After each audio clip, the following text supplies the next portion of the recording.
কথায় আছে, মানুষের জীবনে যা ঘটে তা পূর্ব নির্ধারিত।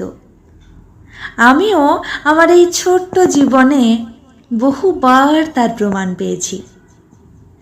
আমি শোনাই, বর্তমান আচার্যদেবের আশীর্বাদে টেকনো ইন্টারন্যাশনাল পাটানগরে সিভিল ইঞ্জিনিয়ারিং ডিপার্টমেন্টে টেকনিক্যাল অ্যাসিস্ট্যান্ট হিসেবে 2013 থেকে কর্মরত। আসলে একসাথে 3টে কলেজে চাকরি পেয়েছিলাম। উনি ঠিক এটাই ঠিক করে দিয়েছিলেন। অবিশ্বাসী মন প্রশ্ন